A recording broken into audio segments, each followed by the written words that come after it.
Good morning. Welcome to the Planning Hearing Officer hearing for February 7, 2024. My name is Cassandra Pruitt, and I will be conducting the hearing as hearing officer. The Planning Hearing Officer meeting is being broadcast live on Glendale TV, viewable on Spectrum Cable, Channel 6, and AT&T UVerse, Channel 99. Meetings are also streamed live in high definition on various web pages, including the city's webpage at glendaleca.gov/live, at youtube.com/MyGlendale, and on Apple TV, Roku, and Amazon Fire devices using a free app called ScreenWeave, and then choosing Glendale TV from the menu. Meetings are also archived on the city's website for viewing anytime at glendaleca.gov/agendas. For public comments and questions during the meeting, please call 818-937-8100. City staff will be submitting the questions and comments in real time to the appropriate person. This morning we have one case involving a discretionary permit application. The hearing will proceed as follows. First, I will read the description of the application. Then I will read the reports received from other city departments and other letters or communications from interested parties. Then the case planner will make a brief overview of the case, give analysis, and make a recommendation. Next, the applicant will be called on, stating his or her name, and will be asked to present the case with a 15-minute time limit. Then others in support of or in opposition to the application and interested parties who are present at the hearing will be called up to give comments, stating their name and speaking within a 3-minute time limit. After in-person commenters speak, then callers on hold will be connected to share their comments, also with a 3-minute time limit.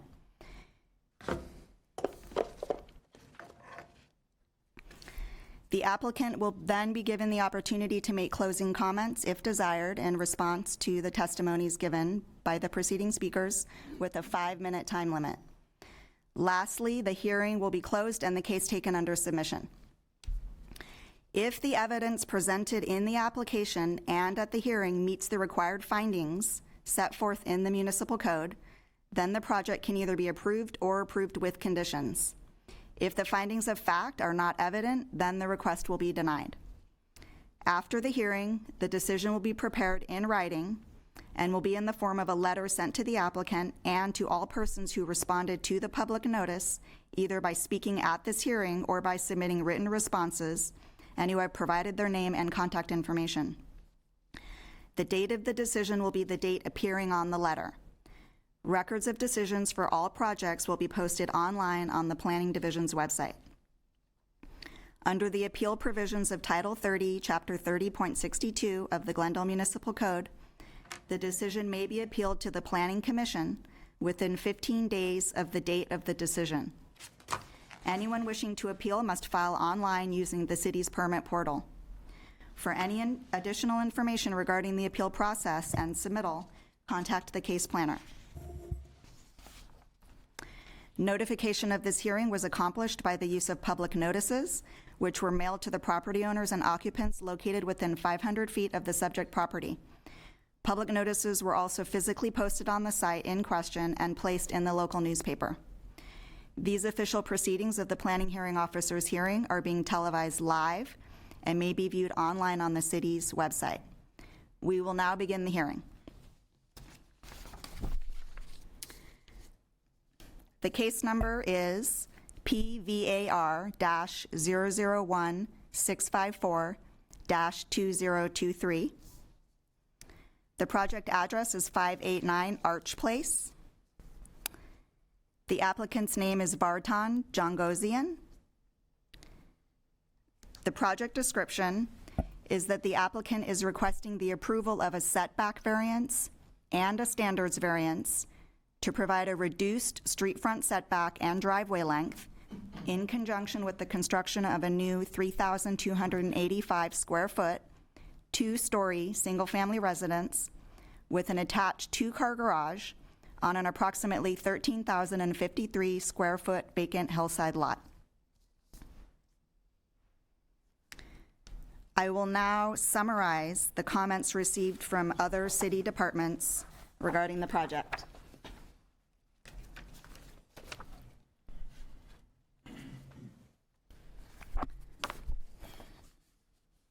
in no particular order. From the Glendale Water and Power Department, they provided standard comments issued for similar projects like this, relating to the maintenance and provision of water and power connections and the interface between the project and public right-of-way, including obtaining an encroachment permit into a city utility easement and providing an easement for Glendale Water and Power access. The Building Division provided standard comments relating to complying with various city building code standards. The Public Works Department Engineering Land Development section provided standard comments as well relating to basically the interface of the project with the street in terms of water runoff, construction of the driveway and sidewalk, and maintenance of the public right-of-way.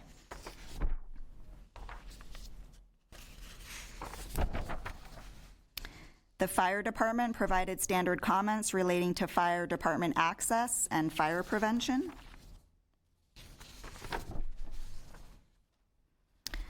The Community Services Department provided a standard comment stating that the project will be required to pay a development impact fee.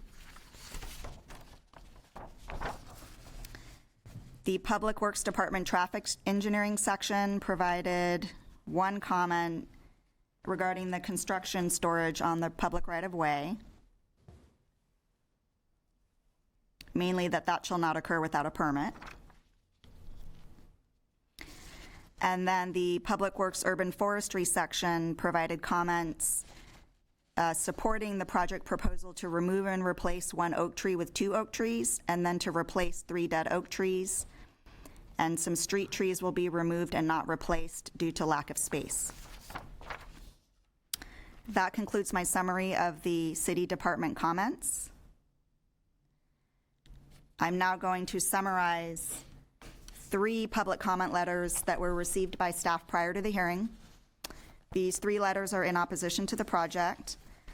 The first one states concerns regarding the structural support being placed into the hillside and the impact that will have on the hillside.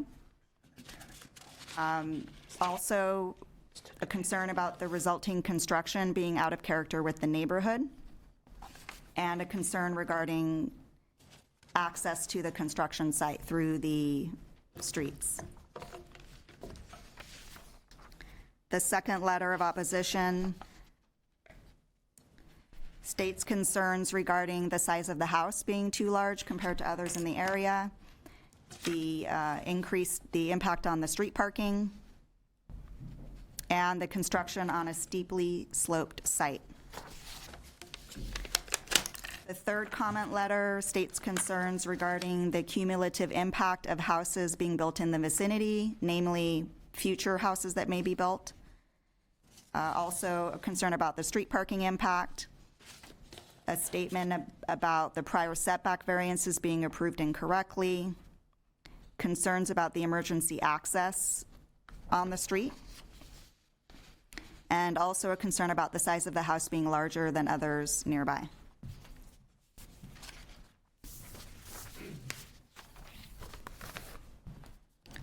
That concludes my summary of the letters that were received.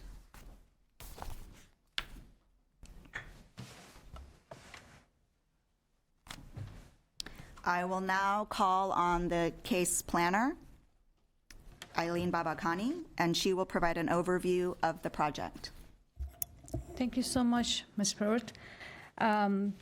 This is a setback and standard variance with variance request. Let me get to my slide.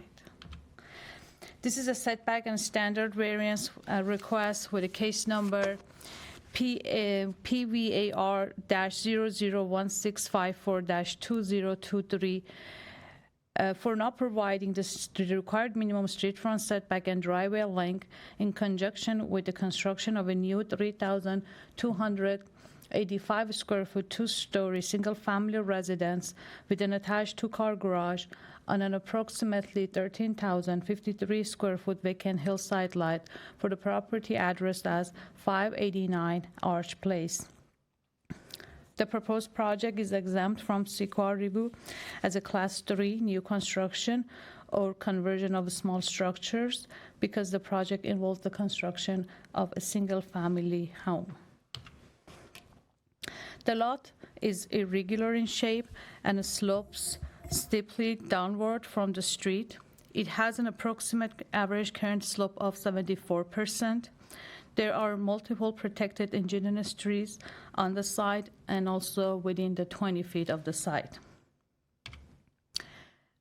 In terms of the neighboring properties, they are zoned ROS and include vacant lots and single-family homes to the north and west side of the subject lot, and also properties are zoned R1R and include vacant lots and single-family homes to the east and south side of the lot. On this slide, you can see the photos of the site in its current condition.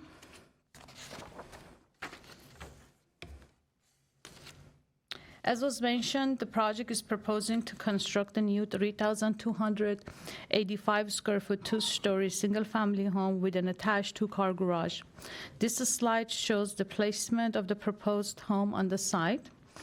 The applicant is requesting a setback variance for not providing the required street front setback. The project will provide 5-foot street front setback where a 15-foot setback is required by code. And also the project is requesting a standards variance for not providing the required driveway length for the proposed attached two-car garage. The applicant is proposing to construct a new driveway with the minimum length of 6 feet, 3 1/4 inches, and according to the Glendale Municipal Code, Chapter 30.32.130, the minimum driveway length serving a parking area shall be a minimum of 18 feet in this zone. On this slide, you can see the floor plan and site plan of the proposed house.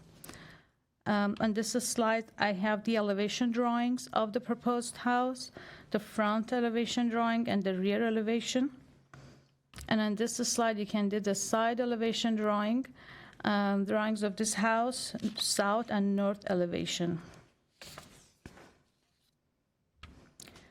According to Section 30.43.030 of the Glendale Municipal Code, a variance may be granted only if 4 findings of fact can be made.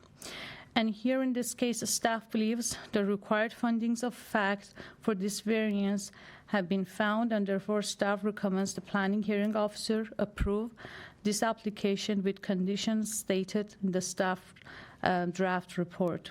For finding 1, as stated in detail in the staff report, the strict application of the street front setback and driveway standards in this case would result in practical difficulties and unnecessary hardship inconsistent with the general purposes and intent of the zoning ordinance.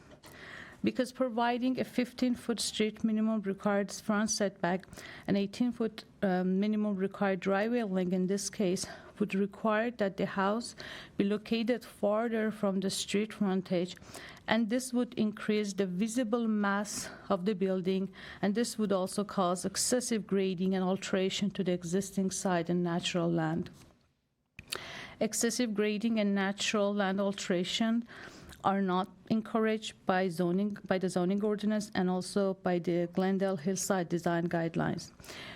Instead, these documents encourage new development in hillside properties to reflect the topography and the slope to reduce visual impact of new mass and scale. Also, the proposed development will be in keeping with prevailing setbacks of the existing buildings on the street, since the majority of the existing houses along Arch Place and also within 300 feet of the subject property feature reduced street front setbacks and driveway length approved by variances. For finding B, there are exceptional circumstances or conditions applicable to this property that do not apply generally to other property in the same zone. As was mentioned, the lot has an average current slope of approximately 74% with a sharp drop along the street frontage, which does not generally apply to R1R properties. This is unique to the subject property and to its immediate neighboring properties on the west and south side of the street.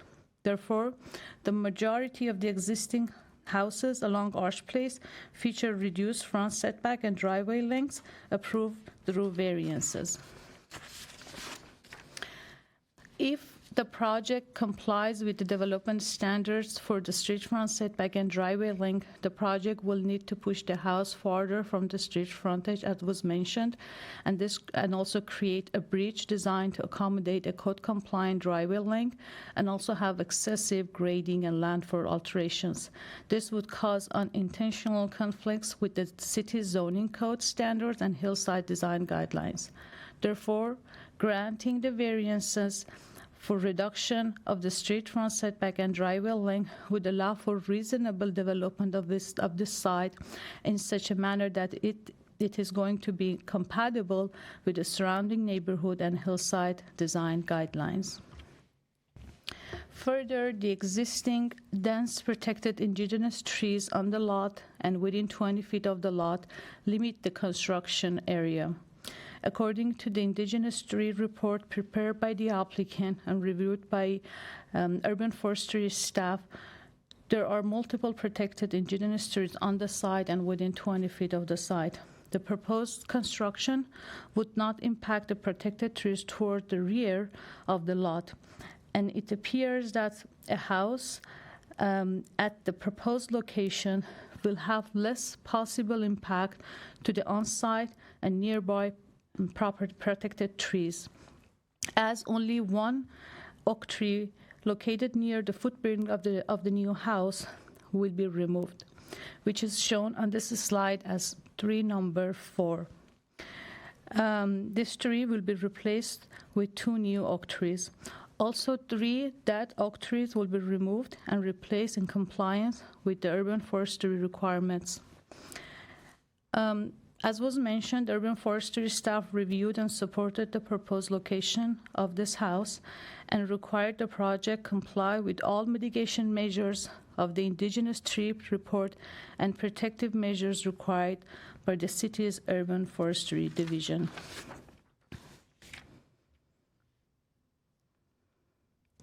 The reduced street front setback of 5 feet and the reduced driveway length of 6 feet 3¼ inches would be consistent and similar to the existing development pattern in the immediate hillside neighborhood and along the street.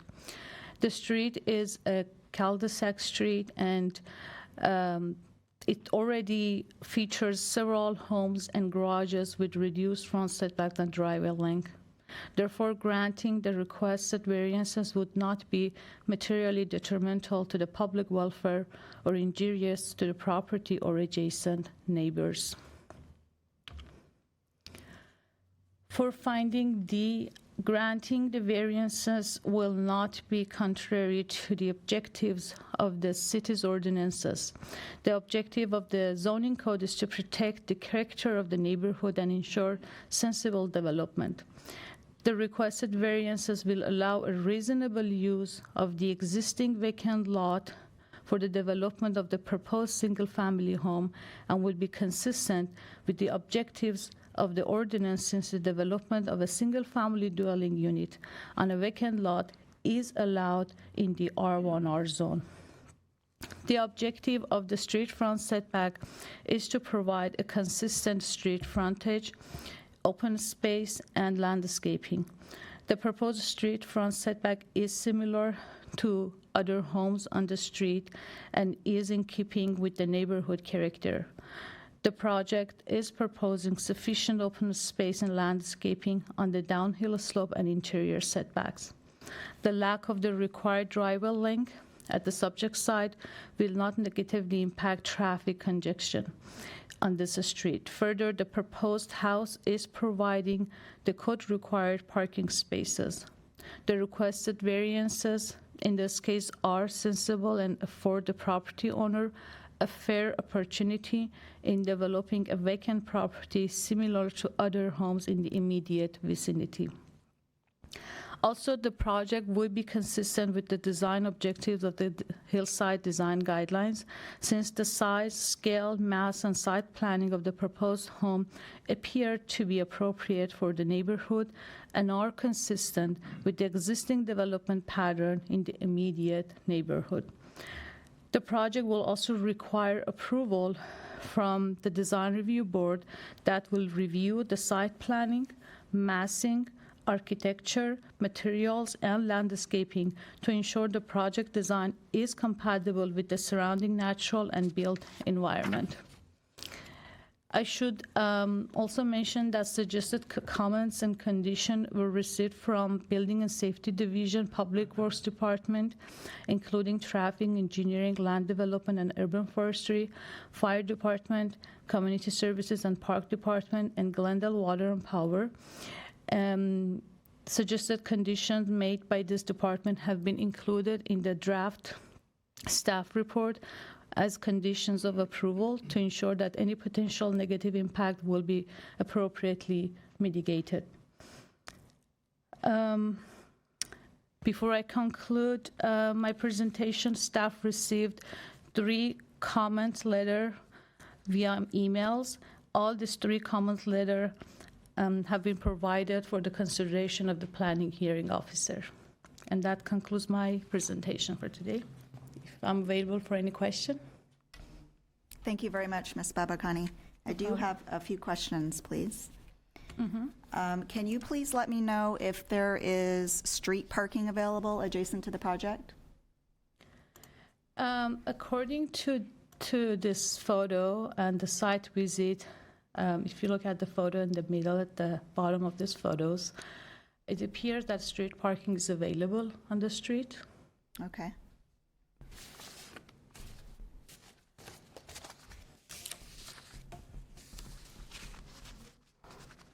Thank you. No problem. My next question, it seems possible from the drawings that maybe it might be possible to park on the driveway temporarily if, for example, a car is compact, or maybe it could park sideways.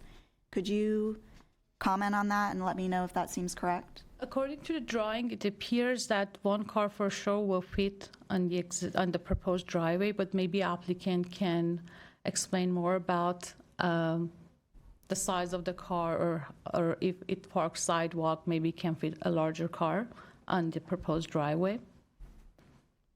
Thank you. No problem.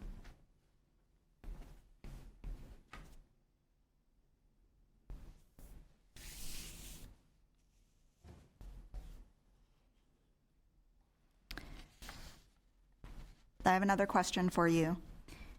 The public, at least one of those public comment letters that I summarized earlier, stated that the size of the home is larger than others in the neighborhood. Can you please provide more information about this? The size of the home, basically, this is not a requirement of a variance application to provide the average or the specific size of the home within the 300-foot radius, but applicant provided me some additional information about the size of the home within 300 feet radius of the subject property. And according to this survey and document, the average square footage of the homes in this 300 feet radius is 2,453 square feet. The homes are averaging from being 825 square feet to 5,885 square feet. And this is a survey provided by the applicant. Thank you. No problem.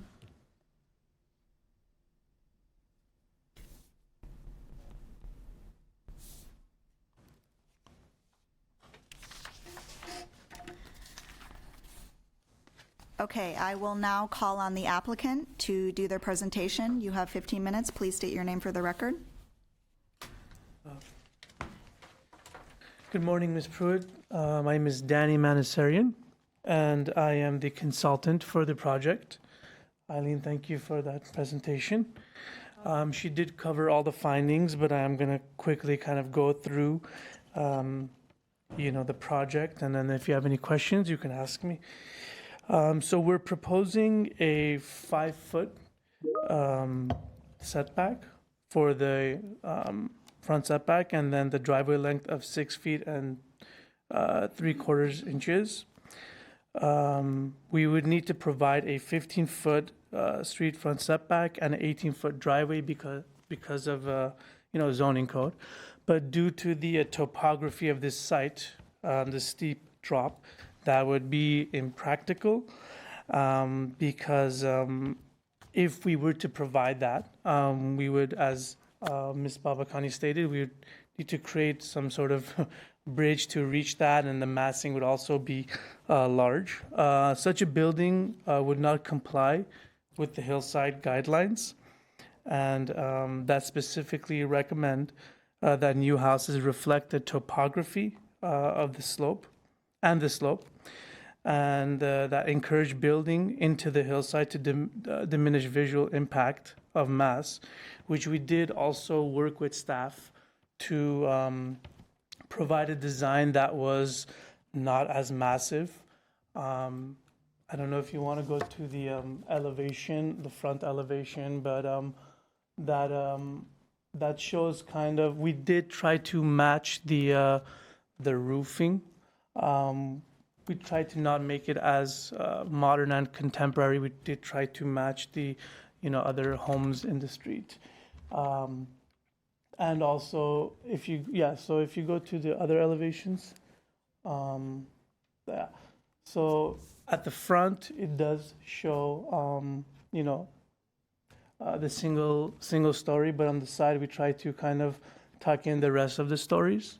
So, we try to kind of follow that hillside topography, which we did go back and forth with staff on that. There are exceptional circumstances to the lot due to the steep slope. There are some other homes on this street, as Ms. Babakani mentioned, that were approved with a variance, and these setbacks range from 0 to 6 feet. I did submit the decision letters. There was one in 1959 on January 21st, and then one on May 6th in 1959 as well. So I believe the decision letters were part of the package that we submitted. So, so majority of the, this hillside, there are steep slopes, so that's why there were variances approved on this. The lot's steep topography, featuring the, about 74% average current slope, is unique to the subject property.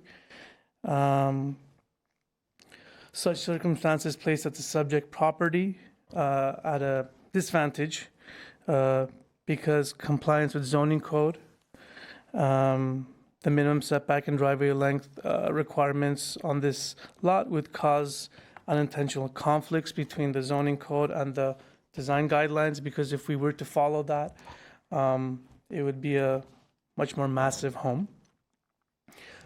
Given the average current slope of the property, compliance with the driveway slope requirement with the 18-foot, minimum would necessitate, that a long bridge design disrupting the street front development pattern on Arc Place. So this was, the design that we came up with.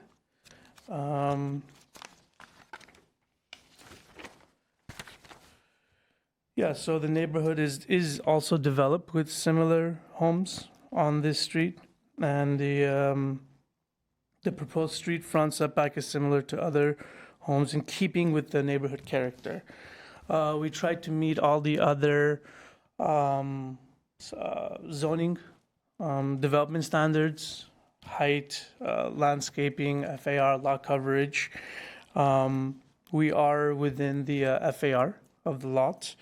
And yes, so that kind of concludes my presentation.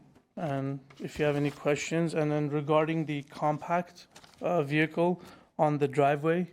I believe it's the longest part of the driveway is 16 feet about, so that, I think that would fit a car on it. So, yeah, 16 feet, yeah, about, 15, 16. Yeah, When I looked at the drawings, I thought that the longest part, I thought it read 18 something. 18, well, that's But the then edge. it Yeah, that's the edge. That's a car can't Right. really park on that. right. Yeah. So then it goes down to, what is it? 6 feet? Mm-hmm. Okay. Yeah. So. So possibly one car, unknown whether two could fit. Mm-hmm. Okay. Thank you. I actually do have a few questions, hoping that you and/or the architect can chime in on these. Mm-hmm. So one of the public comment letters that I summarized earlier expressed concerns about piles and structural support being put into the hillside to support this house and the resulting impacts to the hillside. And then in the project description, it was mentioned that the house was placed closer to the hillside in order to reduce potential grading on the site. Can you please comment on, the structural support for this house and grading and hillside alteration that would occur? So, Vartan, do you want to answer the question regarding the engineering? Good morning. My name is Vartan Jangosian, 1224 East Broadway, Suite 105 in Glendale. I'm the designer of the project, and regarding about the architectural and structural moments, like a piling, it's a perfect solution to make this project because we're gonna eliminate a lot of grading work. So with that piles, we can support in the street and the main structure which we are building, and without doing any major grading job for retaining walls or any other things. The piles is going to be really the good solution to make this project done. And the project itself, we talk with the structural engineer and the soil engineer. First, without doing any job, I talk with the soil engineer. I guess that location is good. It's not landslide area, and it's mainly like bedrock under the several foot of dirt, so which is very good. And structurally, it's going to be very standard because of the foundation and the first floor, we're going to support with the concrete. And it's not going to trigger any danger or landslide situation. In this kind of project, its most important portion is a foundation, which is going to be solid over the piles. And regarding about the driveway, if you see some of the, the situation, one of the driveway even is good enough to park car, compact car easily is going to park. The 6 foot setback is a very critical portion of the corner of the building.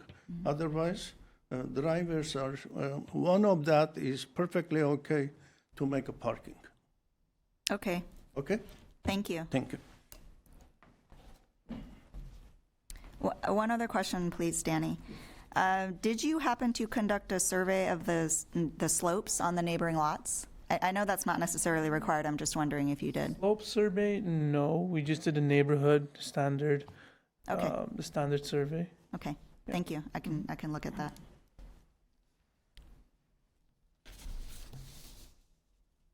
Is that it? Yes, that's all the questions I have for you right now. Thank you very much.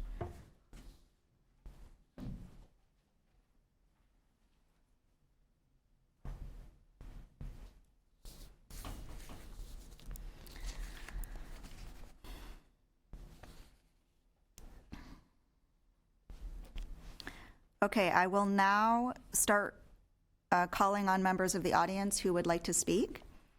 And I will read your name, and you will have 3 minutes to come up and make your comments. Please make sure to state your name for the record. So I have a card from Janice Escobar.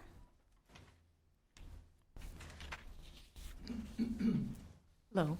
Janice Escobar is my name, Janise. last name Escobar. Thank you so much for this opportunity, Ms. Pruitt. I had a few comments to start out with in response to the situation of the other houses that are on the street that have been included in a variance themselves. And actually, we had ordinances that were pretty loose in the past in Glendale, so I can understand bringing that up. But the reality was, as these kinds of homes were built more and more in our city, we started to have, for a while, a stricter ordinance. And so those houses that were permitted in the past would not have probably been permitted today. But they're there. And I can understand when you've done an investment in such a situation that you would hope that that would apply to you. I could certainly understand that. But the reality is that really isn't in keeping with the structure and the look of our community now.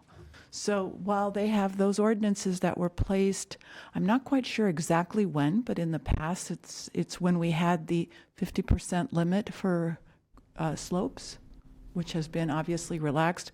I don't know when that happened.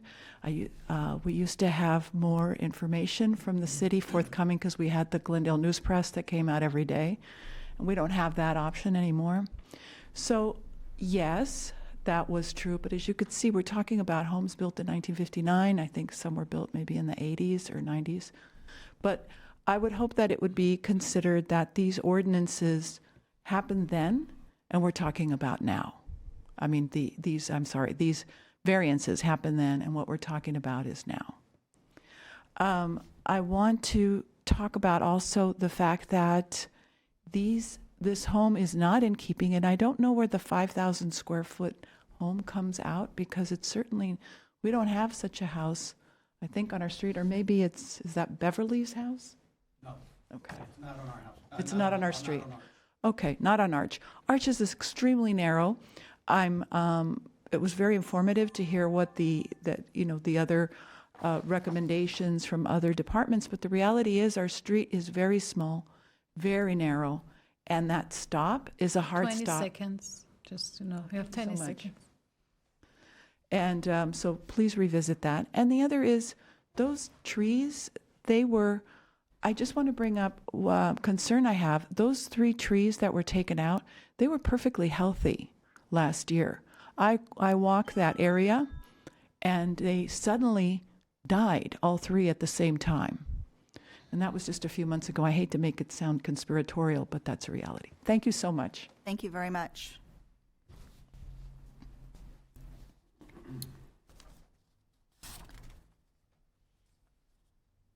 I'd like to call up Lindsay Sottleby. Close. My name's Lindsay Schnebley. I live at 510 Arch Place. I'm on the board of the Glen Oaks Homeowners Association. My concerns about this proposed project deal with the impact that it will have on homes surrounding that address, 589. As Janice just said, that stretch of Arch Place is extremely steep and narrow. I don't fathom how difficult a project this would be to complete, and more important, how long it would take. The chief concern for me and other residents of the canyon are very strong.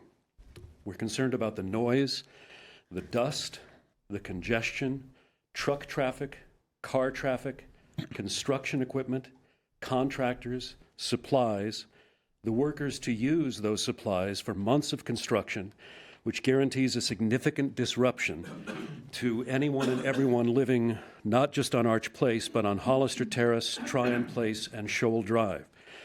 To say nothing of all that traffic coming into and going out of the canyon on Glen Oaks.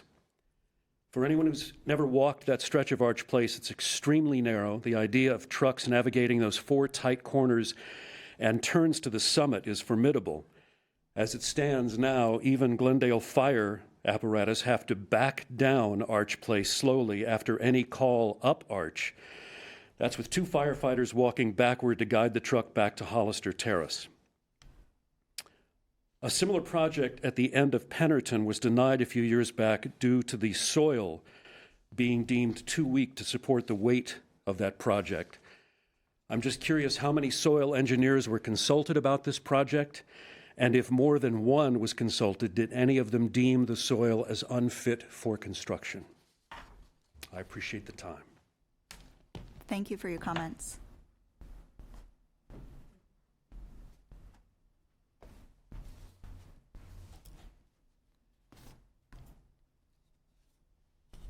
I'd like to call up Richard Schmidtdeal.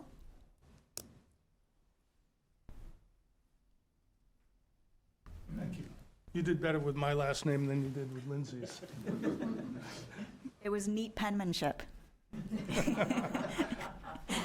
Mrs. Schmidtdeal. I echo Lindsay's concerns with what it's going to take to build this house. I'm a little bit reassured by the elevations that we saw, the proposed elevations.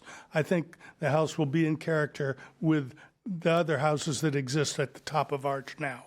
But I am concerned with the construction impacts and the duration that it will take. I have less to lose here than the others do because I live on Hollister. The other folks live on Arch. Thank you. They're going to be severely impacted while this place is being built. They are going to have to drive piles into this hillside in order to provide a foundation for this. How are they going to get those piles up Arch when trash trucks, the big trash trucks, can't even go up Arch now? They run the little one up there. And as Lindsay said, the fire trucks have to back down. It's going to be a nightmare for people that live there. Thank you. Thank you very much.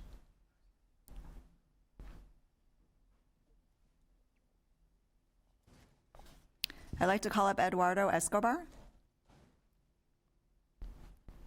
Good morning. Good morning.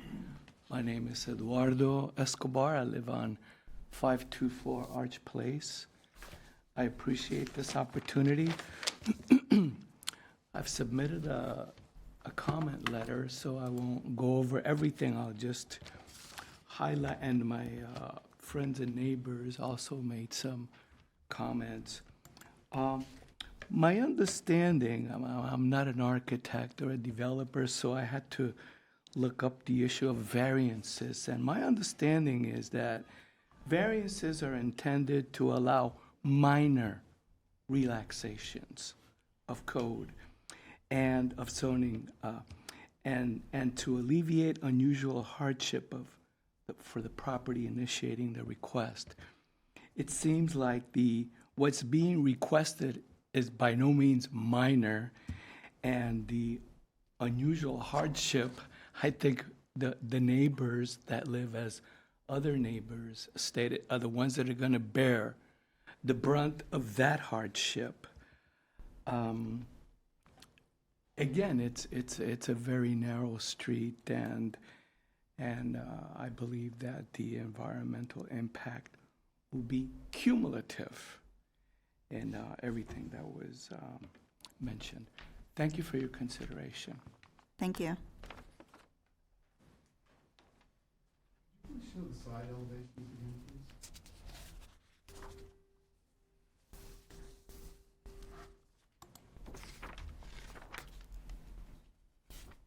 I'd like to call up Larry and Janet Travis.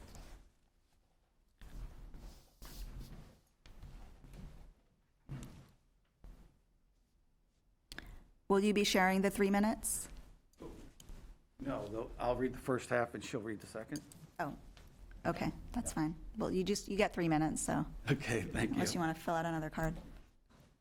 My name is Larry Travis, and my wife and I live one lot away from the proposed house at 581 Arch Place. The first thing to address is the EIR exemption that staff may have erred in granting.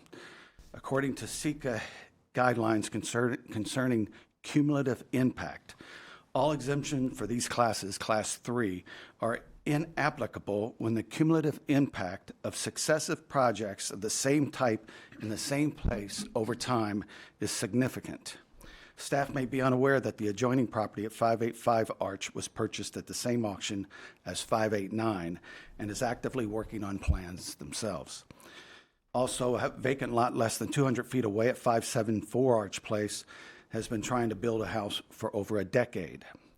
So this decision is not just about one property, but three. If you approve this project, especially at its current size, you will be opening the door for two other owners to also build to their maximum size. Please consider the precedent you would be setting. And isn't the state SECA guidelines about creating more low and some middle income housing? Why would this house qualify? This is a luxury house. The driveway variance in a probable household of 6 or more will add to a rapidly difficult parking situation that already exists for most of Arch Place. Staff cited that many of the variances and setbacks and driveway lengths were approved in the 50s and 60s. If memory serves, both the Design Review Board and City Council have said on numerous occasions that most variances were denied because they wanted to correct past mistakes and didn't want our hillsides to wind up like the Hollywood Hills, where the streets are terribly crowded. Some of the homes on Arch do not have the required 18 feet for driveways, and this already causes limited street parking. New code requirements are there for a reason, to alleviate parking on streets where access is needed to fight brush fires, house fires, and respond to medical emergencies. These vehicles need to be able to move quickly and easily up and down the street.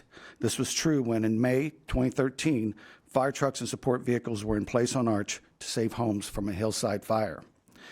As has happened elsewhere on Arch, families with children learn to drive and get their own cars. Our end of Arch has been lucky because there are fewer families with children. But if families with kids move into our houses, along with larger families in the new houses, the street will suddenly be overwhelmed and those emergency vehicles may have difficulty getting through. Why should a variance for driveway length be given to one house and possibly three over the safety and concerns of current residents? Thank you. Thank you, Mr. Travis. And I do have a copy of your letter with these comments. Thank you. I also misspoke earlier. You do get 3 minutes each because you each have a card. So I'd like to call up Janet Travis, please. Thank you very much. Good morning. My name is Janet Travis, and I live at 581 Arch Place.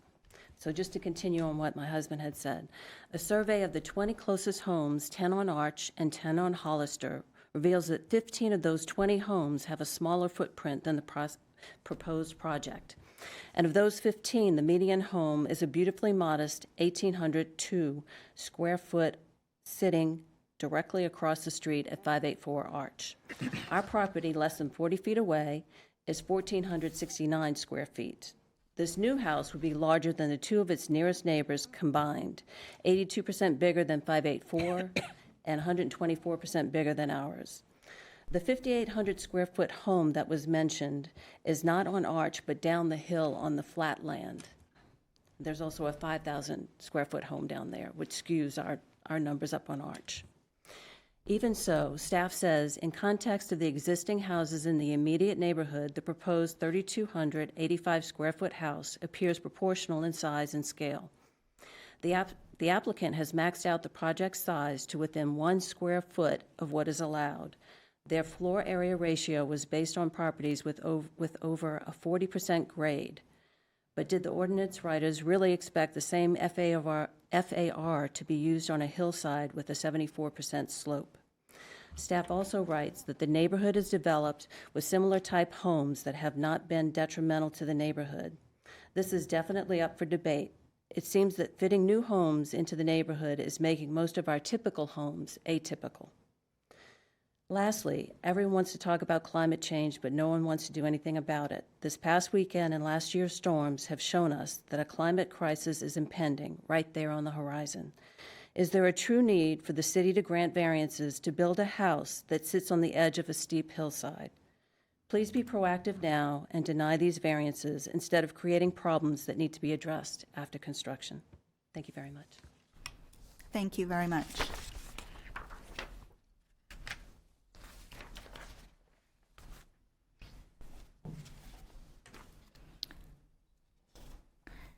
The next card that I have omits the speaker's name, although it says that the address is 584 Arch Place. Sorry, I forgot to put my name. If you can please add your name for the record, that would be great. Oh, Thank you.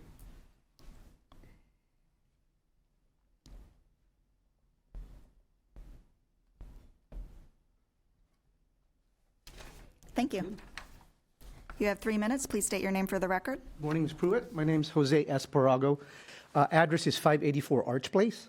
My home is right across the proposed home that's being built. So I think if I'm going to start with just the variance, which is what we're talking about today, like what my neighbors have said, these variances in the past, these were granted like 30, 40 years ago when there were fewer homes. And if you're going to grant this variance, if you look at the plan where I think the largest, it's not even 16 feet, it's probably 13 feet, and there's another size that's about 6 feet. You know, what's to stop this neighbor in the future from using the garage as a storage space? This is a 3,300 square foot home, and they could probably have, 6 members there. They may have 4 cars on a very, very tight street. One of my neighbors, or most of my neighbors who walk up there know that it's very, very steep. I have a very, very narrow. I live across 589, and the way my garage is built is I can't even get out of that garage without having to back up all the way to the edge of the curb on the other side. So if you now put this large structure in front of my house on a personal level, do I now have to restructure my home so I can get out of it? I mean, I can get out through the other side, but now I would have to turn around on the cul-de-sac. And if there are now potentially 4 other cars parked there, I mean, that's just great inconvenience personally. Now, we can hardly get a lot of trucks coming up there.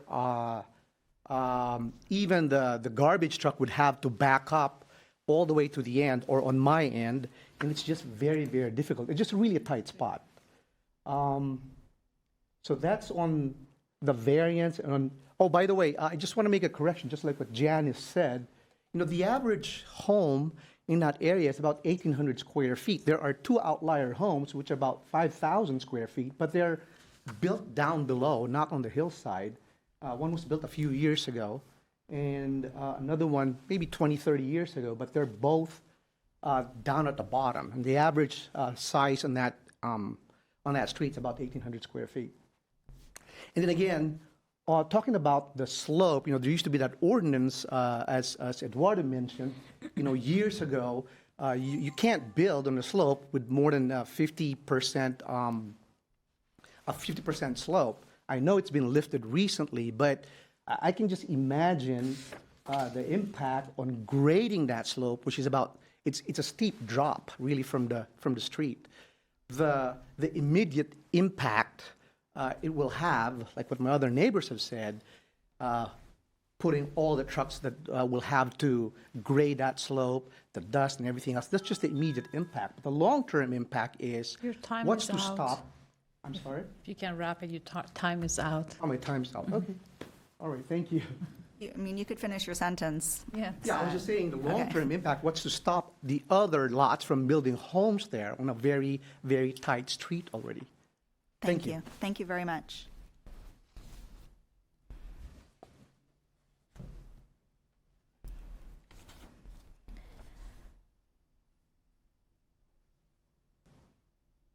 I'd like to call up Mark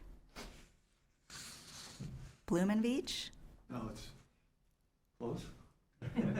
Blumenveach? It's an R, Blumenreich. Blumenreich. Thank you. I live at 554 Arch Place. I'm an attorney, not an engineer, so I don't know the specifics of that hillside, but I know that when I walk up there every day with my dog, I'm standing on that curb and looking down the hill. You cannot even see the hillside. It's practically vertical. So to say that it's a 74% slope, I think, is misleading. That's an average, and I think they're talking about the bottom of that hillside maybe slopes out. I've never been able to see it. So it might be wise to send somebody up there, take a look at it. And I would echo what these other neighbors have said about the curve on this street and the parking situation and the difficulty in fire trucks getting up there. There's one house, a couple of houses down below me, where they have a couple of kids. They always have 5 or 6 cars out in front of their house on the street, and there are cars that park on the other side of the street as well. There's no way a fire truck could even get up there. I'm very concerned about the safety. I'm very concerned about the traffic. I can't imagine how construction vehicles are going to get up there. So, and I know that the house next door to that lot, it's a 1,000 square foot house. It's not in character with the other houses up there. Mr. Escobar's house is completely differently situated. It's built into the hillside above. You're not talking about houses that are below the street. There are only a couple of those, and they're not on that kind of a slope. So it's not relevant to say that there are other houses that are similar in character. It's not true. I think you want to take a look at that. That's all I have to say. Thank you very much.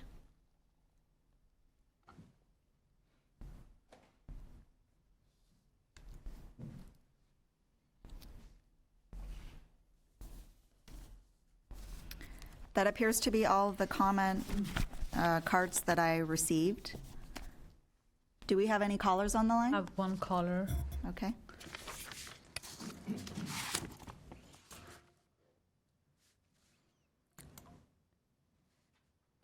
Good morning, Ms. Sarah Sweeney. You're on live with the planning hearing officer. Please state your name and address for the record. You have 3 minutes to speak. Hi, this is Sarah Sweeney calling, and I am at 2231 Hollister Terrace. I'm at the bottom of the slope at the end of the private road on Hollister Terrace. And we just want to state that that slope is so steep you can't even walk up it. And in the past, if there's anything going on up there, there is debris that comes down, and there's going to be no way for construction to pick it up or retrieve anything that comes down that slope. It'll end up into our property. Also, we just want to echo that there were 3 healthy oak trees at our property line on that hill slope that suddenly were diseased and gone now. So we just want to echo that also. We're worried about the impact on that street also. I don't know where the construction workers or anyone would be able to go. There's no property for them to stand on because it's a slope and it's impossible to stand on, which means they'd be in the road and blocking anyone in that part of the street. That's it. Thank you. Thank you. And there is another caller.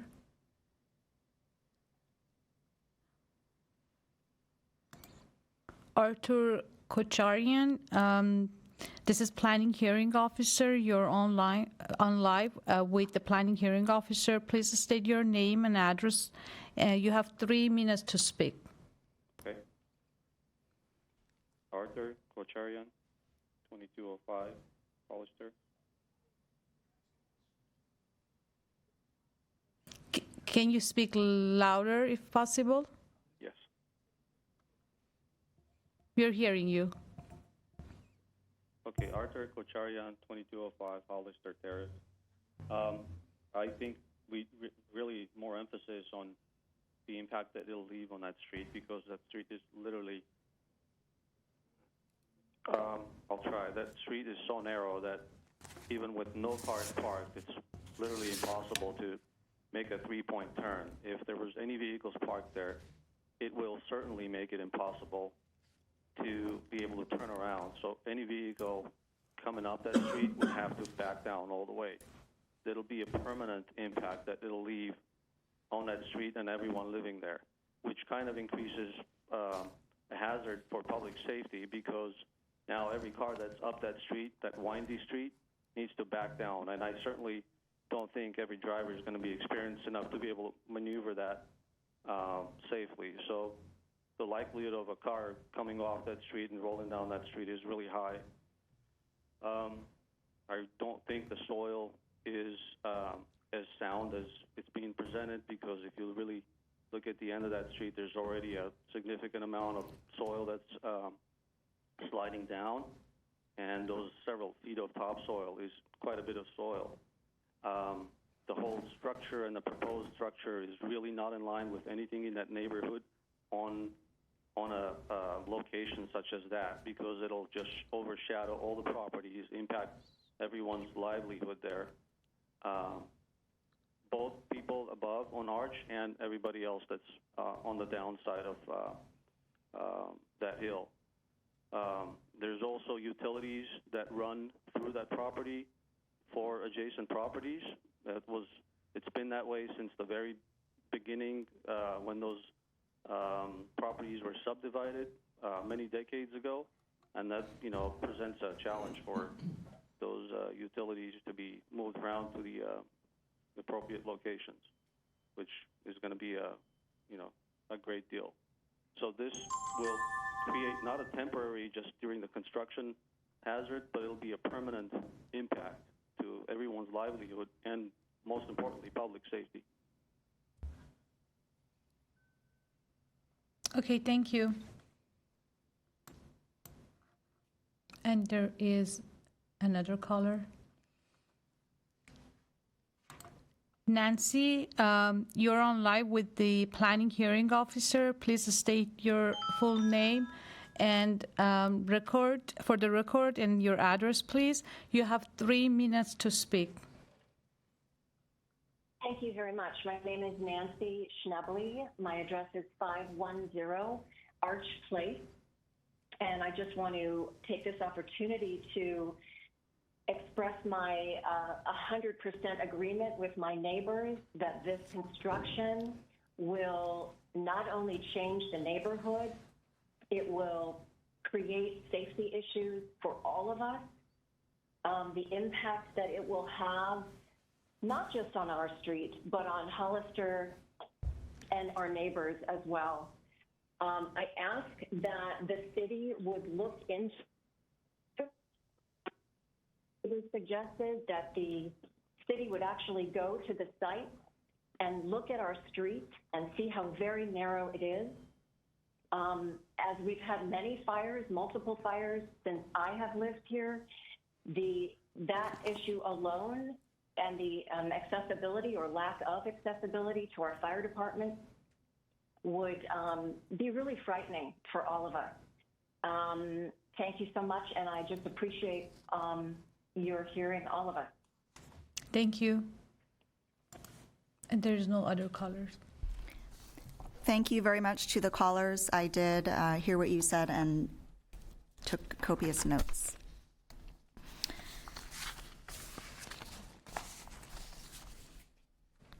So that concludes the comment period from the public. The applicant, you do have 5 minutes if you would like to respond to any of those concerns and questions that came up from the public.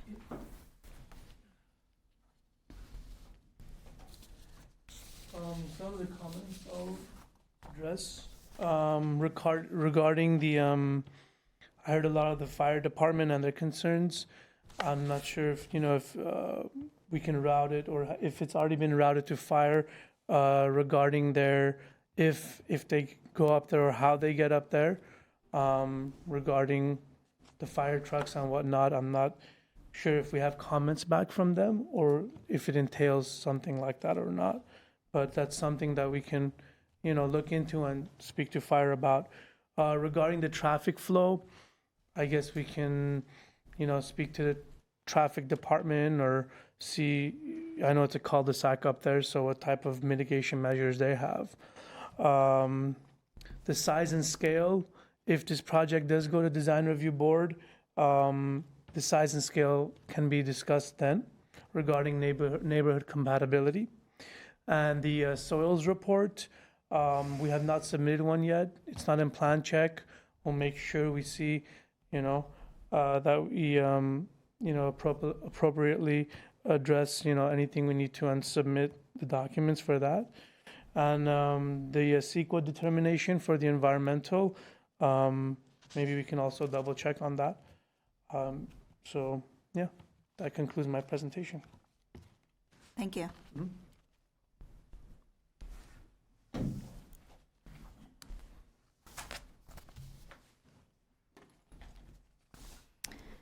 Okay, I would like to thank everyone who participated in this hearing today and who shared comments. The information will be considered along with the case file documentation, and the case will now be taken under submission by me. This hearing is now officially closed. Thank you.